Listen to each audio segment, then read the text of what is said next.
Salve, salve, galera! Estamos nós aqui para mais um episódio do nosso querido Várzea Executiva. Muito obrigado pela paciência de vocês. Fiquem conosco até o fim, que hoje, com certeza, vocês não vão se arrepender.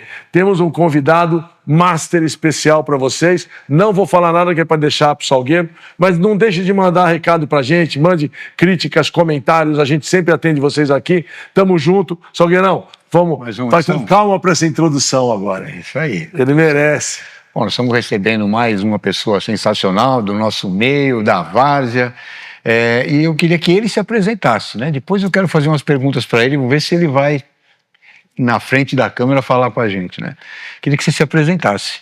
Primeiro, obrigado pelo convite. Eu estou me sentindo jogador da base, que quando sobe para profissional, que é a primeira vez que eu sou convidado para dar uma entrevista, e é um prazer ser aqui no Várzea Executiva. O Wilson, popularmente conhecido como Tio Salgueiro, obrigado pelo convite, Estevão, todo mundo da produção. Obrigado, Diegão, obrigado. Eu sou o Diego Floriano, sou de Campinas, sou formado na PUC de Campinas em administração, aqui na FAP em Rádio e TV. Atualmente trabalho na Rádio Transcontinental FM aqui de São Paulo, 104,7, de segunda a Não podemos deixar de sair sem falar dos horários. Não, já estou fazendo merchan, já o jabá aqui no começo, já para não ter erro. Aqui das 7 às 9 da noite, de segunda a sexta. E estamos aí na batalha, tentando o sonho da comunicação, que é difícil.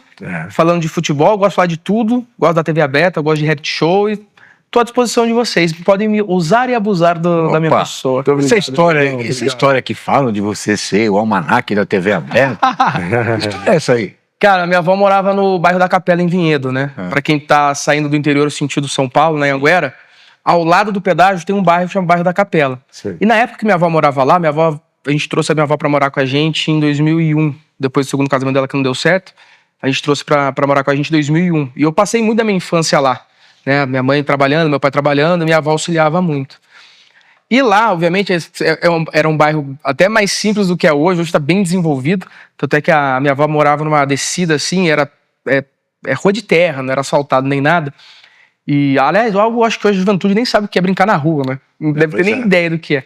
E o marido da minha avó à época, Votião, ele assistia muito TV aberta, até porque só tinha TV aberta. Era só Record, SBT e Globo, na verdade, né? Sim. Então eu cresci vendo com ele os programas. Então, poxa, era Gilberto Barros, Datena na época na Record ainda, muito SBT. Eu sou SBTista forte, assim. Você chegou a pegar TV Tupi, não? Não, TV Tupi, sou mais novo que a TV Tupi. Mas li muito, eu sou um cara que acompanho desde sempre, muito blog de colunista, né? Do Flávio Rico, do Sticer, do Feltrin, desde sempre, assim, sempre me interessei por esse mundo. E desde moleque, por conta disso, eu tive o sonho de trabalhar com comunicação e com a TV aberta. E eu assistia o Gugu no Domingo Legal, eu falava, cara, que programa espetacular, sabadaço, com o Roberto Barros na Band. Então, assim, essa questão de ser a enciclopédia da TV aberta é muito pelo que eu vivi na minha infância. Acho que é um pouco de nostalgia também, né? É muito o que foi minha base de, entre aspas, criação, foi com a TV aberta. Então eu tenho um carinho e um sonho enorme de um dia ainda estar na TV aberta. Disso que ele está falando, Wilson, eu vou fazer uma pergunta para ele, mas antes de fazer a pergunta, eu falo assim, eu vou falar o time que ele torce. Tá. Mas baseado na pergunta, a gente vai saber que time é. É um time que ele já pegou os piores momentos de levar surra mesmo, né? E hoje está no auge. Hoje está no auge. Só tem dois, né, no auge hoje. E a pergunta é essa, esse time, que eu estou falando, que é o pessoal tentar adivinhar aí, né? Quem que entrou primeiro na sua vida, esse time ou a comunicação? É esse time. A gloriosa Sociedade Esportiva Palmeiras. Até agora acho que ninguém adivinhou. A gloriosa Sociedade Esportiva Palmeiras. O meu pai era muito fanático pelo Palmeiras, assim, muito mesmo. Gente, eu falo muito, tá? Se vocês não me cortarem, eu vou falando aqui. Parece o vídeo, juro, eu não tenho ponto final, não. Eu vou indo. Vai trocando. Eu vou indo. Meu pai, os avós do meu pai vieram da Itália. Meu sobrenome é Floriano, porque registraram Floriano, mas na verdade é Floriani. Que na época os italianos vieram para o Brasil e naquela correria eles colocavam o sobrenome que eles entendiam. Nem sempre é o sobrenome real lá dos seus avós, pais, bisavós, enfim. E os avós do meu pai vieram para o Brasil e a avó do meu pai, a avó Beppa, ela ouvia no rádio o Palestra Itália. Olha. E se ainda hoje existe um machismo muito grande, um preconceito muito grande das mulheres não poderem estar inseridas no contexto do futebol, imagina naquela época. Meu pai faleceu com 65 anos, em 2008. Então, eu já nasci, ele já era bem mais velho. Então, você imagina a época em que ele escutava o rádio com a avó Bepa. E o avô do meu pai falava, Bepa, o que você tá fazendo? Tá ouvindo o jogo? Que loucura, não sei o que. Ela, não, é o Carlinho, que meu pai chamava Carlos. É o Carlinho que quer ouvir o Palestra Itália, é o Carlinho que quer ouvir o Palestra Itália. Então, meu pai, desde sempre, ouviu o Palestra Itália. Aqui de São Paulo tinha o Palestra Itália, lá de Minas também, que é o Cruzeiro, mas o Palestra Itália, o Palmeiras. E aí, meu pai foi criando um fanatismo, assim, meu pai era completamente descompensado com o Palmeiras. Ele já arrumou confusão nos Estados Unidos, estava tendo um Palmeiras de São Paulo lá, arrumou confusão com a torcida organizada do São Paulo no meio de um restaurante brasileiro. Ele é daqueles que não dá pra brincar com ele? Assim, até ele dava. Aceita. Até dava, até a página 2, assim. Mas, assim, ele era bem fanático, assim, e eu peguei um pouco disso. O primeiro jogo que eu fui de futebol, na verdade, foi da Ponte Preta. Eu sou de Campinas, então Ponte Preta e Guarani jogavam primeira divisão constantemente. Aliás, só pra quem tá vendo, quem olha, a camisa que tá atrás dele não é sem querer. Exatamente. Da já foi uma homenagem já pra Campinas. E o primeiro jogo que eu fui ver na minha vida foi um jogo da Ponte Preta no Moisés Lucarelli. Foi em Ponte Preta e Atlético Paranaense, se eu não me engano. Foi 1-1 e a Ponte marcou um gol no último lance e o juiz deu impedimento. E a torcida ficou enlouquecida, alambrado, xingando de tudo quanto era. Eu falei, cara...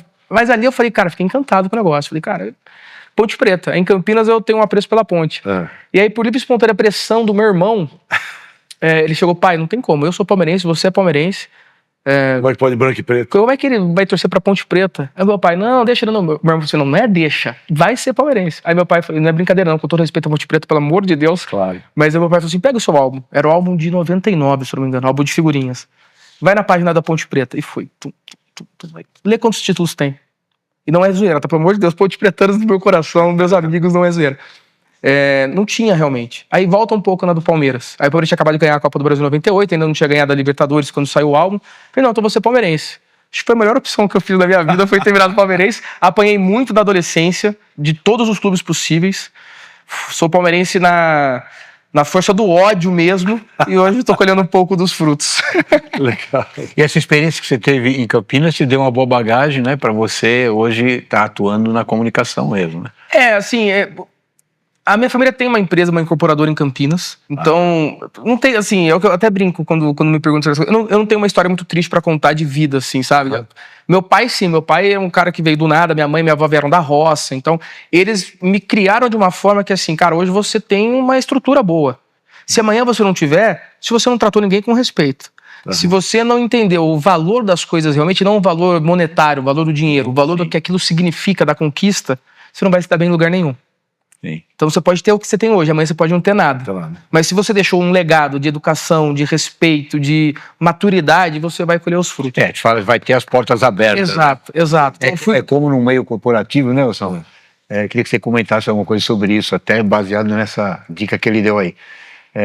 Quando aquele colaborador ele sai pela porta do fundo, a porta dele fechou para ele possivelmente que ele precisa voltar, né?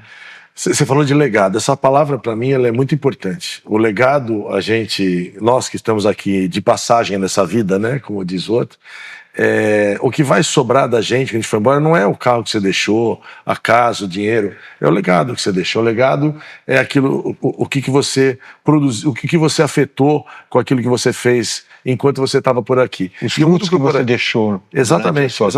E o mundo corporativo tem muito isso, eu falo muito para as pessoas, é muito comum. Você está lá no mundo corporativo, tem determinado funcionário, a gente está até falando aqui nos bastidores antes, fiquei com raiva do meu chefe, eu fiquei com raiva da minha empresa, porque ou não me pagou, ou me prometeu e não cumpriu, alguma coisa assim. Aí você fala, então não vou trabalhar mais, deixa eles me mandarem embora. O que as pessoas sempre esquecem, para a gente poder deixar um legado, nós temos que ter algum conteúdo. Se você não tiver nenhum conteúdo para deixar, você não vai deixar nada. Sim. Você vai deixar aquilo que você aprendeu. Se você toma esse tipo de iniciativa, o maior prejudicado é você mesmo. Exato. Porque o que as pessoas não param para pensar, olha que interessante, isso toda vez que eu falo, é uma coisa tão óbvia, mas que as pessoas não atentam. Eu estou numa empresa A e saí, ou fui mandado embora, eu saí e vou para uma empresa B. Nessa empresa B, estou indo bem, estou indo lá, alguém vai lá, me chamou para trabalhar, e o cara precisa de referência. De quem é que ele vai pegar a referência? da empresa B que eu estou trabalhando, vai ligar para o meu chefe e falar, quero levar o seu funcionário. Não pode, ele vai pegar da outra. E a maioria esquece que a imagem que você deixou nessa outra é o que o teu novo empregador vai saber. E se você deu mole, se você ficou com raiva, se você não fez o que devia fazer, é isso que o cara vai contar para o próximo. Então esse negócio vai te perseguir pro resto da vida. Então, se é que eu posso, falando em deixar legado, né, deixar um conselho, quem sou eu para dar conselho, mas eu tenho uma frase lá no meu bairro que todo mundo usa, não pode deixar a peteca cair. Você pode estar morrendo de raiva, você pode estar até num momento de saúde delicado. Agora, aquilo que você se propôs a fazer, vai lá e faça. Vai lá e cumpra a tua parte. A tua oportunidade vai aparecer, mais cedo ou mais tarde, bem ou mal, ela vai aparecer. Agora, não se auto-prejudique. Não chegue lá e largue mão das coisas, porque você não gostou de alguma coisa, porque depois os que estiverem lá vão dizer, ele largou a mão lá atrás, ele não é confiável. E você não quer isso. Então, independente da tua satisfação, cumpra o teu papel. Se você fizer isso, as coisas vão aparecer para você. Não deixa a peteca cair, porque ela volta lá na frente. E é interessante isso, porque assim, eu tenho mais tempo de vida sem meu pai, que meu pai faleceu em 2008, do que com o meu pai.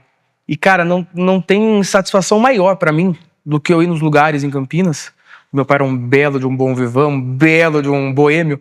Mas, além disso, na parte profissional também, não tem coisa mais gratificante do que a pessoa falar, você é filho do Floriano?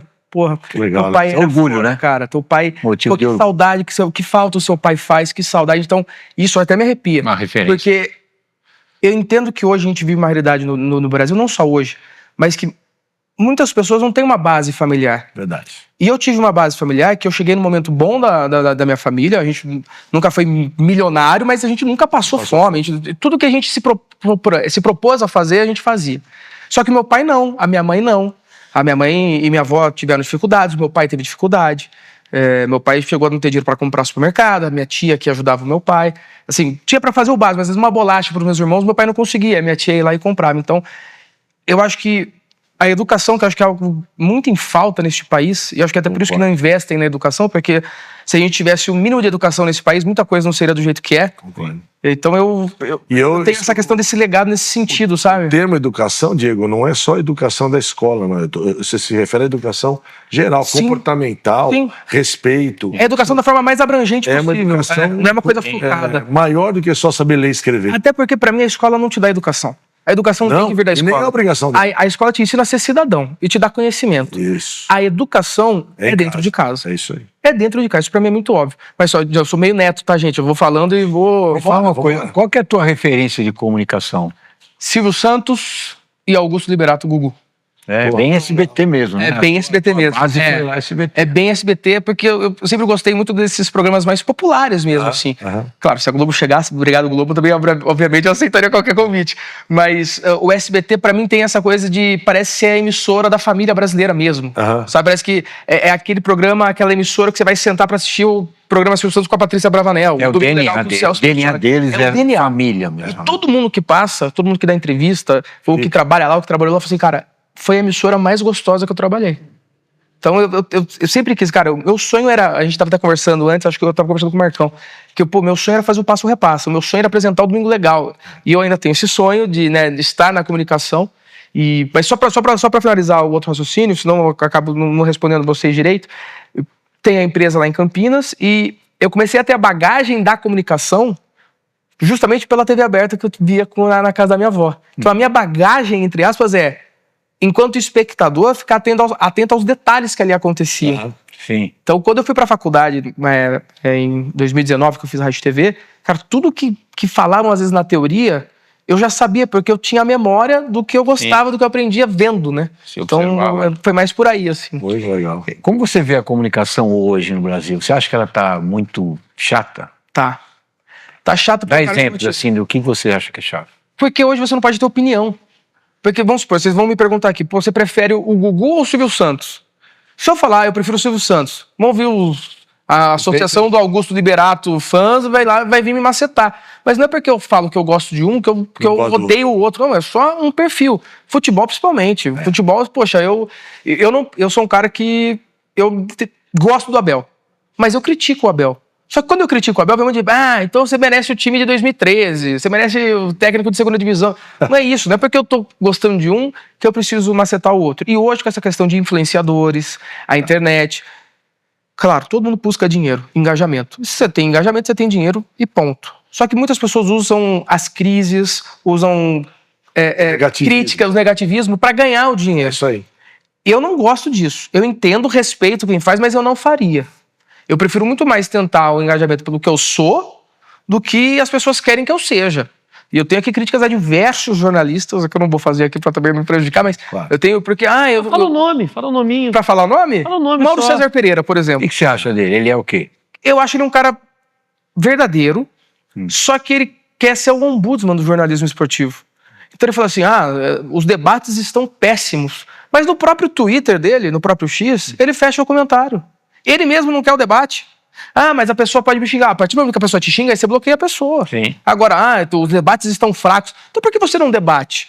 Ele coloca tweets lá como se fosse, olha, esse aqui fez uma boa pergunta. Olha as perguntas que estão sendo feitas. Então é um tom meio professoral, que eu acho que não tem necessidade. Só o que agrada a ele. É só o que agrada a ele. O debate é bom pra quando agrada a ele. Mas não é só ele, não. O mundo tá assim. Isso é verdade. Mas quando ele fala de seleção brasileira, por exemplo, eu acho que ele vai bem. Só que tem essa outra questão, revelar o time ou não. Eu sempre revelei, mesmo antes de trabalhar na comunicação, porque fica uma coisa meio estranha também. Eu falei, gente, não vou revelar meu time. Uma mínima pesquisa de 1 segundo, a pessoa vai ver que eu sou palmeirense e eu vou ficar de tonto ainda, de trouxa. Mas é que antigamente não se revelava. Não se revela, mas eu até entendia. Mas a partir do momento que você revela, você vai estar também abrindo um precedente para as pessoas julgarem a sua opinião.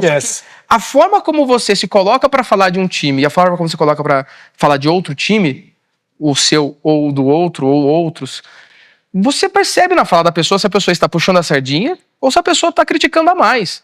E eu acho que o Mauro César Pereira hoje, de novo, acho que quando ele fala de seleção brasileira, ele tem uma opinião muito real das coisas.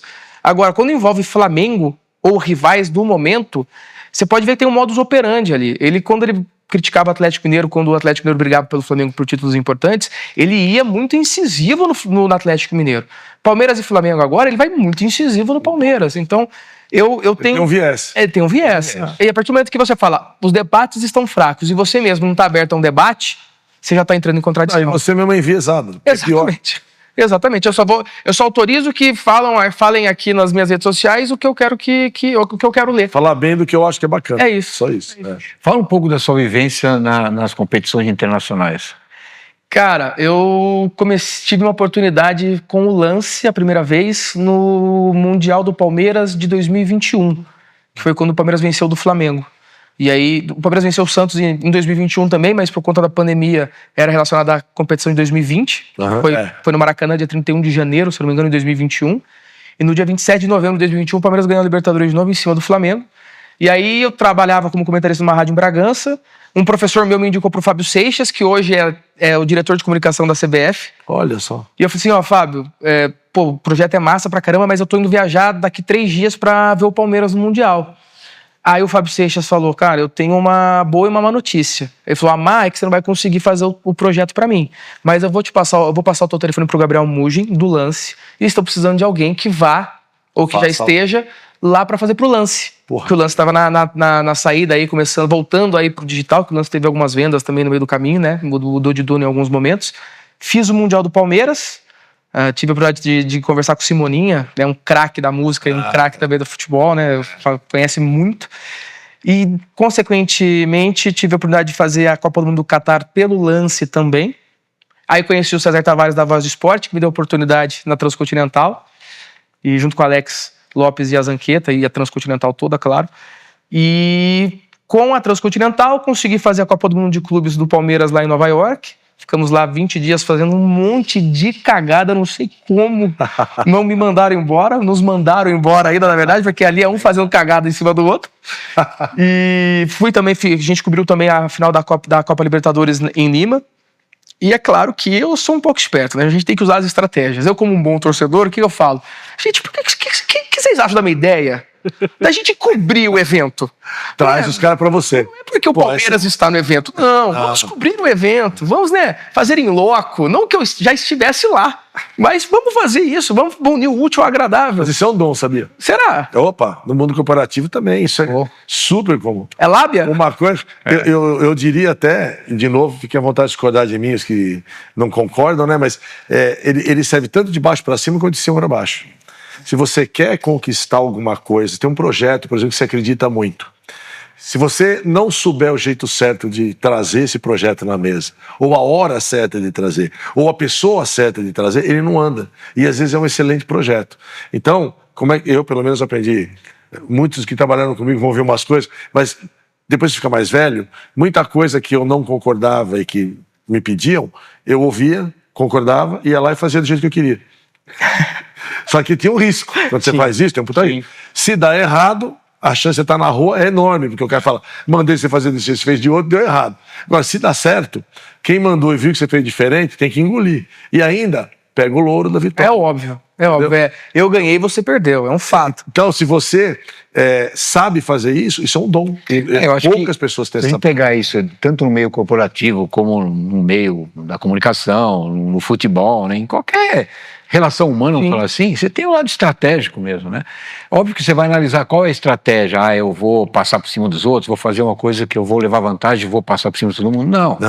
Mas se for uma coisa que é saudável, agrega, né? Que saudável, a estratégia vale a pena.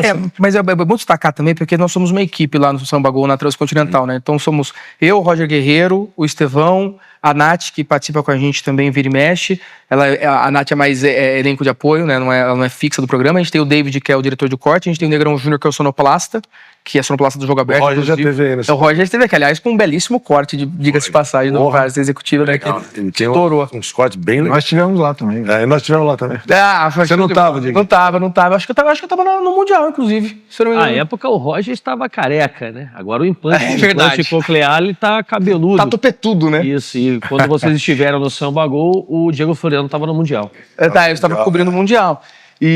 Mas essa história ainda ficou no ar, assim, viu? Aquela coisa. O que você aprontou lá fora? Porque... eu mostrei meu mamilo em alguns momentos, né? Em alguns momentos. Dei dicas de, por exemplo, vamos no Sports Bar. Só que não é um bar de esporte. É um bar onde tem polidense, né? Um bar um pouco mais de entretenimento adulto. Então, o nome da tua esposa? É Estela. Estela, você era noiva, né? Tô sabendo que parece que você teve que ir lá pegar o menino, o que aconteceu? Foi assim, né? Aliás, o Brasil jogou na Filadélfia, né, na Copa do Mundo, e o Palmeiras fez praticamente o mesmo roteiro. Que foi Estados Unidos, né, Estados Unidos, imbecil, Nova York, Nova Jersey, Filadélfia e Miami.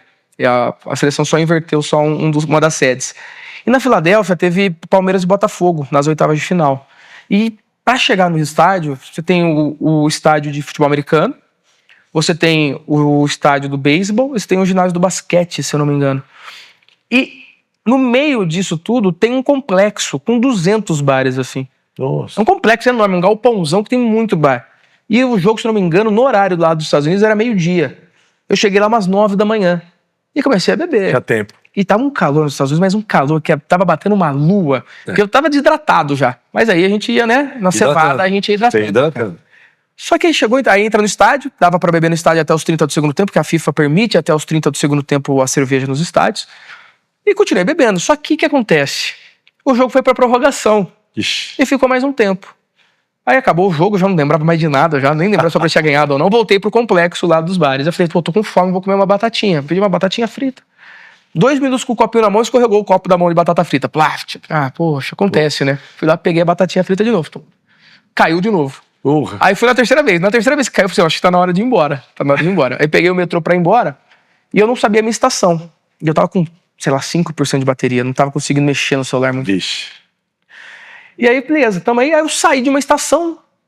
Aí eu saí um sol. Falei, gente, eu acho que eu virei a noite no metrô. Eu tava tão fora de mim que eu achei que o jogo tivesse sido à noite. Perdeu a noção do tempo. Perdi a noção do tempo. E 5% de bateria, eu falei, gente, é o seguinte, tô com 5% de bateria, estou perdido na Filadélfia. A Filadélfia não é, acho que é a cidade das mais seguras lá dos Estados Unidos. Eles têm um problema muito sério com droga lá, aquelas drogas que o pessoal fica meio zumbi. Então não é o lugar mais seguro do mundo para você se perder no metrô. Aí consegui chegar no hotel, sei que por Deus, achei uma rave latina lá, enfim. Eu botei a camisa do Palmeiras na cabeça por causa do calor, eu falei, bom, das duas uma. Ou os caras vão falar, pô, ele não tem nada, não tem nem como assaltar, ou vão pensar, cara, esse cara tá mais louco que a gente. Vai me roubar. Tá mais louco que a gente que usou a droga, esse cara tá completamente lelé da cuca. Aí fui, achei e consegui chegar no hotel. Aí desmaiei, né, de sono. 200 horas bebendo, emoção do Palmeiras e tal. A hora que eu acordo, mas tem umas 200 mensagens da minha esposa. Mais umas 200 mensagens. Você é um moleque, você não tem maturidade pra viajar pra ver o Palmeiras. Amanhã eu estou aí. Só que eu falei, cara, é mentira, né? Eu falei que do nada ela conversou com o pai. Sei lá que engenharia financeira eles fizeram. Que ela apareceu no dia seguinte. No dia seguinte. Aí, depois de 6 dias, teve o Palmeiras e Chelsea, que o Palmeiras perdeu graças ao Jacaré Everton, né? Também teve um pequeno lapso de reflexo. Mas aí, tadinho. Aí você não tá falando isso aí porque ele não tava no Palmeiras. Não, eu falava quando ele estava lá já também. Já chamava ele de Tiranossauro Rex já. Aí, obviamente, eu tive... Tá na seleção agora, hein? Tá na seleção. Aliás... por incrível que pareça, eu acho que ele deveria ser o titular da seleção, mas tudo bem. Também acho que esses três estão lá. Não, pelo amor de Deus. O Alisson tá lá faz 200 anos, nunca fez um milagre pra seleção brasileira. No Liverpool pega a bola, faz pirueta, pega igual o Iguita. Na seleção brasileira parece um... Não, o Everton, pra mim... Beola. Ele consegue dar num tiro de meta, meter a bola na outra área. Não, isso, assim... Pouquíssimos goleiros. A batida de pé dele O Everton é muito bom goleiro, mas é que no Palmeiras... Existem ciclos. Assim como existe o seu ciclo dentro de uma empresa... Claro, tudo tem ciclo. O ciclo dos jogadores nos times acabam também. Se você vai demorando pra encerrar esse ciclo, só vai prejudicando o próprio funcionário, colaborador, jogador. E aí nisso ela foi, só que eu tive que terceirizar a culpa da derrota do Palmeiras, né? E aí eu... acabei terceiro, tá vendo? Foi só você aparecer, o Palmeiras perdeu. O Palmeiras tava aqui ganhando no dia, perdido, você apareceu, perdeu. Você nunca mais faça isso. E ela, como corintiana, deve ter vibrado. Eu vou tomar uma facada na Filadélfia, dane-se, mas você não aparece aqui da próxima vez. Mas tudo bem, no fim deu certo. E ela vibrando. Porque todo torcedor muito fanático, torce muito, é cheio de superstição, né? Bom, jogador você vê. Exatamente. O Cuca, pega o Cuca, então não pode dar ré no ônibus. Tem toque até. Exatamente. Exatamente. Eu tenho um pouco, assim. Se o Palmeiras tá ganhando, eu uso sempre a mesma camisa, a mesma calça. Isso todo a mundo cueca fala. não dá, né? Que a cueca, às vezes, né, dependendo do jogo também. Mas me fala uma coisa, você tem noção, porque quando ele tá falando agora aqui, sem o momento da emoção, você entende isso como uma coisa que não faz muito sentido, né? Pensando racionalmente, falando, faz sentido. O time vai ganhar ou perder, porque eu tô com a camisa. Você imagina, então, todos os times, todos os torcedores pensando em tudo. E como é que faz o resultado? Né? Aí você fica pedindo pra Deus, quem acredita, pra Deus, por favor, me ajuda. Você acha que só você tá pedindo, viu? O torcedor adversário não tá pedindo pra Deus ajudar, né? E esse criador, sim. Né, supostamente na mente daquele torcedor, ele dá preferência, então, né? Ou seja, você até ele tem viés. Você vira um egoísta. Se você, eu quero pra mim, mas não quero pros outros. Claro. Então, você vê como é uma coisa puramente mental, né, psicológica. Né? Eu preciso me apoiar em alguma coisa para eu sentir segurança, né? E você sabe que eu tava vendo um corte de uma psicóloga no Instagram, que ela tava falando sobre isso, que ela tava assim, esposas que criticam os maridos por estarem assistindo futebol. Não critiquem, porque o futebol, a paixão, ela dá citocina. Que é, né, a questão do abraço. Do amor. Por mais que percam, não, é um momento realmente de liberação de alguns hormônios, de algumas coisas que, às vezes, o dia a dia não lhe dá e acaba respingando em outras coisas, dentre elas no relacionamento. Obviamente, encaminhei para minha esposa e ela falou assim, eu entendo, só não precisa gritar. Tudo bem. E a psicóloga só falou de um hormônio, né? Exatamente. Mas não citocina, não falou da adrenalina, do cortisol. O cortisol principalmente. Dopamina. Você falou superstição, vou contar uma aqui que é o ápice da superstição. Eu sou corintiano, meus filhos corintianos. Em 2012, a gente iniciou a... Nunca a gente tinha percebido. Você já tinha percebido isso? Não, eu não costumo falar isso. Imagina. Com 2 minutos de conversa, não deu... Eu sou muito discreto, não costumo falar isso. Então, em 2012, a gente assistiu toda a Libertadores. Eu, meus 2 filhos, alguns amigos na minha casa. E o menu do dia era pizza, meia mozzarella, meia pepperoni e um frango a passarinho. Se tivesse mais gente, era 2 pizzas ou 2 frangos. E assim foram 13 jogos. Chegou no 14º jogo final do Pacaembu, o Corinthians já tinha jogado a primeira em Buenos Aires. A sogra do meu filho, que uma hora vai nos assistir, ela era da Secretaria de Esportes do município de São Paulo. O jogo ia ser no Pacaembu. Meu filho me liga, eu estava no trabalho, falando assim, ô pai, Tia Silvia arrumou 3 ingressos pra gente ir no camarote do Pacaembu pra assistir a final. Na hora eu peguei o telefone e falei, filhão, nós assistimos 13 jogos em casa, comendo pizza, frango a passarinho, com os amigos, ganhamos tudo. Agora na final você quer ir pro estádio? Ele falou, pô, pai, é verdade, vou falar pra ela que a gente não quer. Devolveu e nós fomos assim em casa e ganhamos. Mas eu sou exatamente assim. Agora você imagina, você acha que só ganhou porque vocês ficaram em casa. Não é que acha, a gente tem convicção que as coisas acontecem. Mas hoje com certeza ele não acha isso. Não sei, eu tenho certeza que ele tem convicção A sogra dele não era ali. Ó, quer ver? Se você tivesse ido no camarote do Pacaembu, você acha que o Corinthians tinha ganhado a Libertadores? Não tinha feito a menor diferença. Não, teria sim. Deixa eu falar uma coisa, o Emerson Sheik poderia ter perdido o gol. Você tem que acreditar fielmente no que você tem. A gente enlouquece. Mas eu vou fazer. Na verdade, é por baixar a ansiedade, né? Exato. A gente, quando pensa racionalmente, fala, pô, que bobagem, né? Mas na hora de fazer, a gente vai lá e faz de novo. Sim, porque é ansiedade. Nossa, que bobagem. Se tivesse de novo, você faria igual. Né? Sim, o que faz a gente se apegar a toque, superstição, a crenças desse tipo, é ansiedade, né? E ansiedade o que significa? Eu querer controlar o futuro. Sempre ansiedade. Que é uma coisa até do ser humano, nessa questão do controle. Eu acho que é natural, é inato. E o controle que gera ansiedade é futuro. Ou seja, é aquilo que eu não controlo. Então a mente, ela cria essas situações para liberar a ansiedade. Então, tá falando especialista aqui. Tique, toque. Você tem toque de repetir aquilo lá, porque ele está ansioso. Quando ele faz o toque, quando ele repete o toque, ele alivia a ansiedade. É pouco, mas ele alivia. Você sabe uma mania que eu tenho? Às vezes eu tô aqui batendo, eu tô com a mão aqui, ou eu tô com a mão aqui. Eu preciso necessariamente que o número final do contato seja múltiplo de 5. É um toque. Eu tenho esses toques também. O toque, não é verdade, o toque precisa ter múltiplos. Ele vai contar isso lá. É óbvio que ele vai contar. Eu tenho todos os toques que eu acho que ele pode até falar depois, mas assim. Completamente xarope. Então eu tô aqui, mas eu preciso fazer isso aqui. Se eu tô só com 4 dedos, eu tenho que vir com os outros 6 para. Não, tem vários níveis de toque, né? Eu atendi casos assim, assustadores, né? Eu lembro de uma pessoa. Na época de consultório? Eu estava dando um treinamento na Bahia, né? E ela veio para fazer o curso, o treinamento e tal, e ela chegou atrasada. Quando ela entrou, eu vi que ela entrou assim, zigue-zague. Eu falei, que estranho. Você bebeu.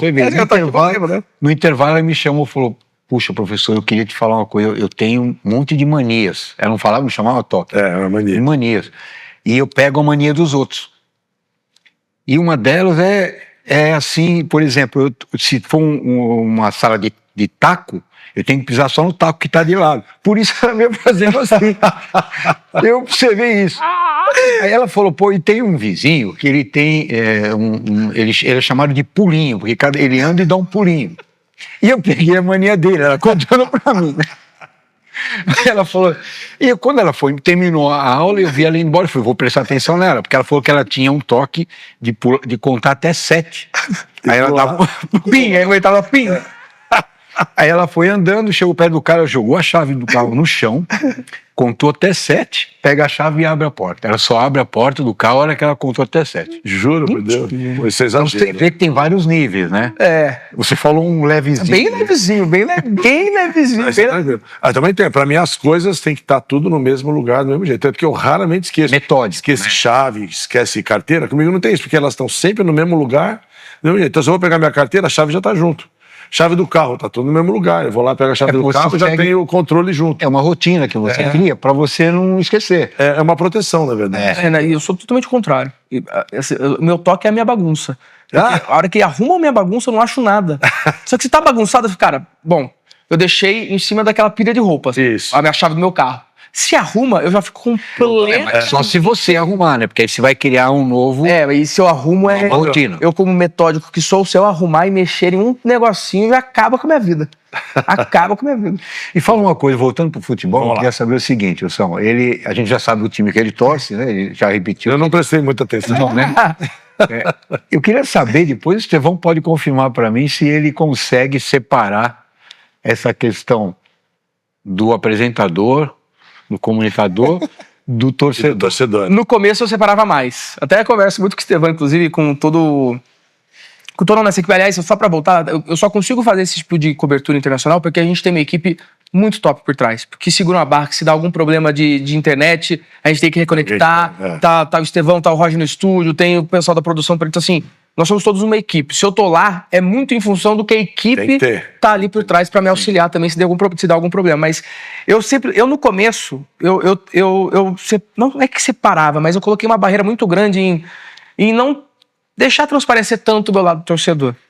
Porque eu acho que eu precisaria me entender enquanto apresentador, para depois entender como eu gostaria que um programa que eu apresentasse estivesse e fosse. Entendi. Depois do Mundial de Clube do Palmeiras lá nos Estados Unidos, aí caguei de vez, aí descaralhou. Aí vou colocar a parte torcedor pra fora. Mas eu acho que isso é um mérito muito do programa e dos integrantes do programa, que é, na hora de falar sério, a gente vai falar sério. Na hora de perturbar o ouvinte, a gente vai perturbar o ouvinte. Na hora de zoar o coleguinha, a gente vai zoar o coleguinha e o tipo coleguinha. A gente sabe separar muito bem. Eu acho que isso é uma maturidade que a gente criou enquanto equipe, que é muito difícil de acontecer com pessoas que estão tendo a primeira oportunidade num canhão que é a Transcontinental e que tem personalidades totalmente diferentes. Totalmente diferentes. Então, que é o que faz o glamour do programa. Exato. Eu acho que esse é o ponto. Porque o que eu mais gostava e gosto da TV é você se identificar com quem está ali do outro lado. É como se você fosse parte do programa e aquele apresentador ou aquelas pessoas fossem parte da sua casa, do seu ambiente. Então, acho que é isso que a gente sempre tentou levar e tenta levar até hoje. Então, eu separava muito, mas aí eu comecei a perceber que eu não separando, a gente tinha um engajamento ou talvez uma resposta do público maior. Então, às vezes eu falo uma outra coisa, às vezes até meio sem querer, o ouvinte vem em cima do que eu falei, ou do que o Estevão falou, do que o Roger falou, e sai naturalmente. Então, eu percebi que botar esse bloqueio, eu faria um hard news de futebol, que é algo que eu acho super cansativo. Eu acho que o futebol hoje é entretenimento. E o futebol sendo entretenimento, você tem... Pô, o cara já tá com o saco cheio que o chefe tá cagando na cabeça dele. Tá num puta trânsito em São Paulo. É o boleto que ele não consegue pagar. Se ele sentar pra ouvir a gente e ainda ficar, nossa, que coisa chata, maçante, se ele não der risada, concordo, o cara vai trocar de rádio, o cara vai ser uma coisa mais insuportável de ouvir, entendeu? Mas eu vou fazer uma afirmação para você que é da mídia e para o Salgueiro, que a gente nunca falou sobre isso aqui, mas quem eu acho, na minha história de ouvinte, de televisão e de comentários, que quebrou esse paradigma de falar de time abertamente, sem medo, foi o Milton Neves. Com certeza. Ele que começou esse modelo. Por um período, eu lembro que eu ouvia o Milton Neves e eu ficava bravo com ele. Porque parece que ele ofendia. Quando eu passei a interpretar o que o Milton Neves fazia com um certo bom humor, sabendo que ele tinha um tom de jocoso. Exato. Exato. Eu passei a enxergá-lo de outra forma. E vi que teve uma mudança muito forte numa boa parte da mídia. Você pega o Neto, por exemplo. Ele é um corintiano descarado e tá... ele que lá, 13 anos, né? Ele falou outro dia 18 na Bandeirantes. Bem ou mal, tem quem odeia, tem quem ama. Mas esse é o ponto. Esse é o ponto. Mesmo Milton Neves. Também. Tem gente que gosta e não gosta, mas vai parar pra assistir. Esse é o ponto. Você, a partir do momento que você tem, às vezes são até personagens ali da pessoa, né? Você às vezes aflora mais porque você precisa disso, é sobre isso. Só que são personagens que serão assistidos, serão ouvidos por quem gosta e por quem não gosta. Por mais que você, por exemplo, o próprio Mauro César Pereira que eu falei anteriormente, eu não gosto dele, mas eu tenho a consciência que eu preciso saber o que ele tá falando, porque se um dia eu tiver um debate, eu preciso saber como ele pensa. E quais as armas, entre aspas, que eu posso usar num contragolpe de oratória ou de argumentos. E essa questão do personagem de quem gosta e quem não gosta, passa muito por isso também. Então, se a gente souber andar entre os que gostam e os que não gostam, é a junção perfeita. E essa coisa de amor e ódio, né? O público, quando está assistindo lá, alguém que está falando mal de um jogador ou de alguém que aquele público gosta muito, o cara vai toda hora olhar para ver se ele continua falando mal. Exato. Então ele não vai falar, não assisto mais esse cara. Não, ele vai lá procurar para ver se esse cara está falando mal. Exatamente. E acaba dando audiência, né? É assim, por exemplo, o Flamengo perde. Vai todo mundo nas lives dos flamenguistas para ver o que vão falar. É óbvio isso. O povo gosta. Exatamente. Polêmica. Ver o outro sofrer. Exatamente. Porque, gente, as maiores audiências das televisões hoje, de algumas emissoras, são programas policiais. Verdade. São programas policiais. Verdade. Não consegue tanto engajamento financeiro das marcas, né? Porque são programas mais sensacionalistas, tem muito sangue, etc. Mas se você for pegar as audiências, muitas audiências das emissoras, as maiores audiências, são de programas policiais. E não precisa ir longe. Eu sou um grande consumidor de noticiário. Principalmente à noite, quando eu chego em casa, eu vou caminhando de canal em canal. Eu também sou um fã de TV aberta.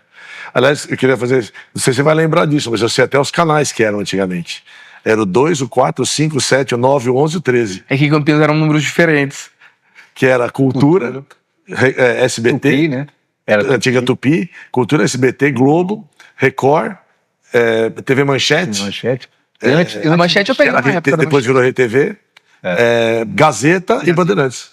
Era essa sequência. Até hoje eu lembro. A Manchete eu lembro até do Serginho Malandro, a Casa do Malandro, que eu consigo pegar um monte de... cada nicho ele pegou e juntou numa casa lá. Eu lembro até hoje disso aí também. E ele já estava na Manchete, inclusive. Fala uma coisa, qual é o teu grande sonho profissional e de vida mesmo? Eu vou chutar um, né? Ele ser o discípulo do Silvio Santos. O meu maior sonho profissional é um programa de auditório na TV aberta. Esse é meu sonho... Desde sempre. O primeiro presente que eu tive condição de pedir, que meu pai teve condição de me dar, foi um karaokê. Mas eu não queria pela música, eu queria por causa do microfone. Pra conectar na televisão e eu me ouvir brincando sobre essas coisas. E você vai chegar lá. Então, amém. Então, o profissional seria esse? O profissional é ter um programa de auditório, tem até nome já. Pra você, alguma emissora aí de TV aberta, alguma emissora, pode ser até de canal fechado também. Vai falar um nome, não pode dar spoiler, não. Não vou. Dá spoiler, senão os caras copiam. Mas é um nome bem interessante, legal, é uma coisa bem bacana. Aliás, faltam programas aos sábados, como o Sabadaço do Gilberto Barros, que é uma coisa... Vai, DJ! Água na Carol, água. Talvez eu acho que hoje, no momento, a gente seria preso, né? Com uma brincadeira. Água na Carol. Água na Carol, água. Maravilhoso, diga-se de passagem. Então, eu tenho, esse é meu sonho profissional. Meu sonho de vida, cara, é dar, sei lá, 1/3 do carinho, do amor, do respeito, da educação que meus pais me deram e atingir um patamar de vida que eu consiga... caso o meu filho tenha algum problema de saúde, tenha que recorrer a algo que eu tenha capacidade de falar assim, não, a gente vai fazer o melhor tratamento possível. E que eu possa viajar, que eu possa dar o melhor, não o melhor na parte financeira, mas que eu dê uma vida digna para minha família. Não para mim, mas para minha família. Acho que esse é meu sonho de vida. Muito legal. Eu queria só aproveitar também, já que você é tão fã do Silvio Santos, eu também sou, mas por outros motivos. Eu tive um episódio que talvez tenha sido o mais próximo que eu cheguei dele, e foi bem longe, mas que marca quem era o cara e por que ele construiu o que construiu. Eu trabalhava numa determinada empresa no final dos anos 90, final dos anos 80, começo dos anos 90, e um amigo meu foi contratado para trabalhar no Grupo Silvio Santos, que era a holding do SBT. E ele, na ansiedade, aceitou a proposta, tal, tinha férias, ao invés de ele sair de férias, ele vendeu as férias e negociou um período entre sair de uma empresa e entrar na outra. Lamentavelmente, naquele período, ele teve um acidente de carro e tinha que ficar parado 4, 5 meses, coisa de fratura, a coisa foi feia. E ele falou, pô, agora eu estou desempregado, eu saí de onde eu estava, não tinha entrado na nova empresa. Eu estou encurtando uma longa história, mas eu acho que isso é legal para todo mundo ver. Ele era a nível de diretoria. O Silvio Santos contratou ele conforme combinado e pagou tudo que tinha que pagar para ele, como se ele estivesse trabalhando. Quando ele ficou bom, ele foi lá e foi trabalhar. Então isso mostra o caráter do cara, né? Exato. Acho que pode ter muita crítica para lá e para cá. Ele é diferente. Naquela época eu admirava como um comunicador, chefe de auditório que fazia o que fazia. Agora, eu vi um ser humano por trás daquilo, vi um cara que eu não sei quantas empresas fariam aquilo, porque era caro, esse cara era caro. Sim. E ele pagou, contratou e segurou, e o cara ficou lá anos trabalhando para ele. Cara, então mostra que... Essa capacidade, esse carisma dele, mencionando agora tudo que vocês estão falando, é tão grande que ele pode tudo, né? Porque ele tinha umas tiradas sem noção. Completamente. Sem noção, que você fala, nossa, ele falou isso pra essa pessoa... E ele podia tudo que ninguém levava pro lado ruim, né? É que no final de vida, eu acho que o Silvio já tava naquele modo vô e vó, que já tem uma certa idade, que não tem filtro nenhum, porque fala, eu já tenho idade pra falar o que eu quiser. Mas ele sempre teve esse tino. Ele sempre teve esse tino. E o Silvio, assim, de novo, minha família, minha mãe e minha avó, a gente comprava telecena pra ficar vendo depois do Topa Tudo por dinheiro. O sorteio da telecena. O baú da felicidade? Vocês tinham baú? Não, o baú não, mas a telecena era toda vez. A gente ia trocar na lotérica, porque você podia trocar pra pagar menos, né? A telecena e tal.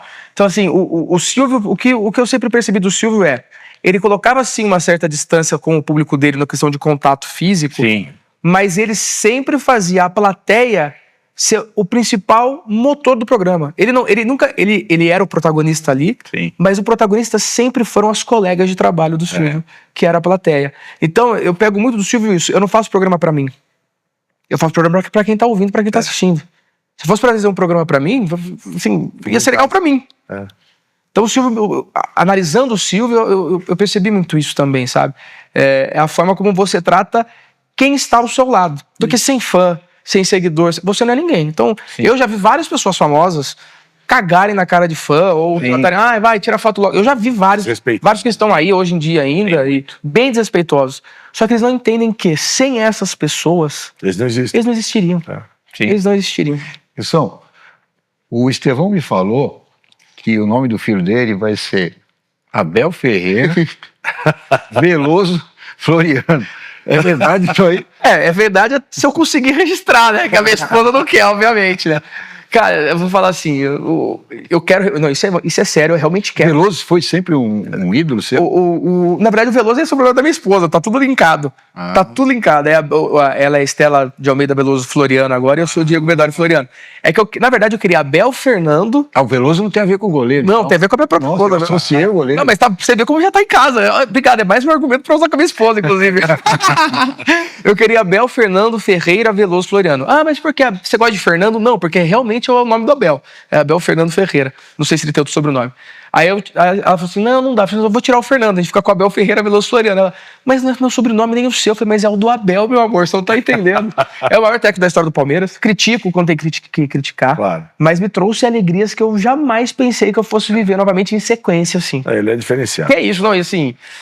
Por mais que me doa falar isso, mas ele é diferente. É um cara que fala muito bem da família, você pode ver que ele é um cara que cuida da família. É uma coisa que eu fico puto, por exemplo, com quem vai fazer algumas críticas pra jogar. Às vezes eu faço também no momento do torcedor, mas...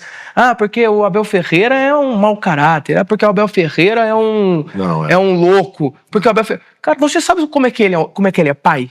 Porque muitas das coisas que ele já fez na beira do campo, as pessoas... Nossa, e a imagem pras filhas? E a imagem pra esposa? Você sabe como é que o cara é na casa dele? Você sabe como é que ele é pai? Você sabe como é que ele é como esposo? Você sabe como ele é como amigo? Você não sabe, cara. Não pode falar. Fala do que ele tá fazendo em campo. Não fala que ele vai ser exemplo ou não pra filha ou pro filho. Não faça isso. Não faça isso. Mas o povo não tem limite, né? Não tem limite. É isso que ele merece crítica. Mas, porra, você falar da questão dele ser pai, não, nada de esposo, a ver. Cara, pelo amor de Deus, vai achar o que fazer, cara. Quando você vê ele numa conversa assim, tranquila, não ali na beira do campo, brigando com o juiz, não, ele ali normal, ele tem princípios muito interessantes. Exato. Princípios de família, de valores mesmo. Então, eu respeito muito uma pessoa assim. Respeito e, poxa, de novo, ele fez um livro. Ele fez dois, né? Ele fez 2 edições. E ele doou o dinheiro. Isso não vale de nada. Não Quantos caras aí que o pessoal fica babando o ovo na imprensa que fizeram algo do gênero? Ele é diferenciado. Pô, ele não tinha obrigação nenhuma de fazer isso. Sim. Um técnico português. E mesmo o trato que ele tem com os jogadores, eu já vi em diferentes oportunidades, é bem diferenciado. Eu vi o próprio Everton uma vez, ele comentando que eles controlam no Palmeiras o sono dos jogadores. Então que o Everton teria tido uma noite muito difícil, que no dia seguinte ele tinha treino, então que eles chamaram ele, falou o que você teve, o que aconteceu essa noite, se você não quiser treinar, não precisa treinar hoje, que você não está bem para treinar. A esse nível chega o controle que ele tem em cima dos jogadores que atuam com ele e que é um controle positivo. Cuidado que o controle tem uma conotação, pelo que eu vejo lá, controle positivo. E os caras respeitam. Tanto que ele mudou o Palmeiras radicalmente em algumas ocasiões, e eu como corintiano, adorei. Quando ele mandou, por exemplo, o zagueiro do Cavanhaque, Felipe Melo embora, junto com o William Bigode, e teve mais um, falei, vai quebrar o vestiário. Porque os caras eram paneleiro, então eu jogo bola, falei, vai quebrar o vestiário dos caras. Pô, passou limpo. Agora, recentemente, ele também trocou mais uns 4 ou 5, o Gabriel Menino, o Zé Rafael. O Abel acerta demais quando ele percebe que tem laranja pouco. Ele percebe. Nada, meu. Só que contratação não dá, né? Que o Jeff Tess, você percebe com 3 toques na bola que ele não tem a mínima condição de jogar no Palmeiras. Não tem a menor condição. Ele não sabe fazer 3 embaixadinhas. Com todo respeito ao jogador, claro. Mas eu acho que até trazendo pro mundo corporativo também, acho que até da parte da psicologia, o Abel, pra mim, é muito claro uma coisa que eu aprendi na faculdade de administração, que é: nem todo chefe é um líder, mas todo líder pode vir a ser um chefe. E você tem os diversos arquétipos de liderança, né? O carismático, o técnico e por aí vai, tem um monte. E pra mim o Abel é muito isso. É muito esse perfil da liderança. Ele é um líder reconhecido. Exato. Sim. Porque o líder que não é reconhecido não é líder. Exato. Ele é chefe. Sem seguidores você não é um líder. E pra você ter seguidores você precisa ter o perfil. Exatamente. A pessoa tem que admirar, tem que gostar do que você faz, tem que ser exemplo.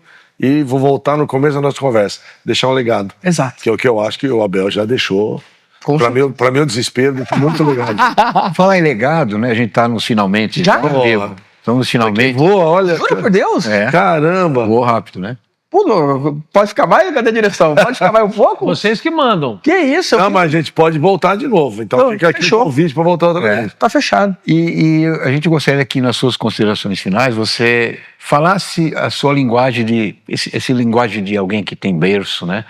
Que tem essa experiência Familiar, na comunicação, que tem essa coisa família, que você desse uma mensagem lá para aquela garotada lá de Campinas que tem aquele sonho de virar um comunicador, de fazer um pouco do que você faz. O que você falaria para essa molecada? Cara, é difícil, hein? Fala o que vem no coração. Pergunta não é fácil, não. Não é mesmo? Cara, o que eu posso falar é respeito, admiração, respeito aos pais. Nem sempre o pai e a mãe vai falar o que você quer ouvir, vai falar o que pensa sobre o seu futuro. Nem sempre você vai ter a oportunidade que outros tiveram. Mas quem trabalha, quem respeita, quem tem gratidão às coisas e aos momentos da vida, porque a sua vida não vai ser um mar de rosas sempre, não vai ser o fundo do poço sempre.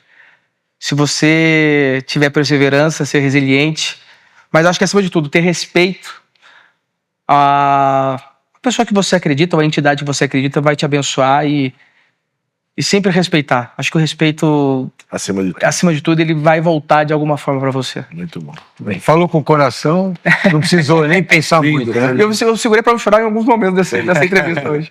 Legal, gente. Wilson, vamos falar um tchau aí para o nosso amigos, muito obrigado por estarem conosco até agora, pela paciência. Espero que para vocês tenha sido tão prazeroso quanto foi para nós, que a gente tenha deixado 2 ou 3 recadinhos bacanas que ajudem vocês no seu dia a dia. Nós já estamos gratificados. Muito obrigado, sigam a gente nas redes, mandem recado, mandem críticas e fiquem conosco que em breve estaremos de novo no ar.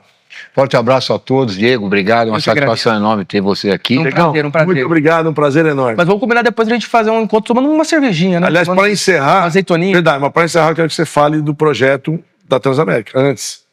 Estamos lá de segunda a sexta, das 19 às 21 horas, 104,7 na Transcontinental FM.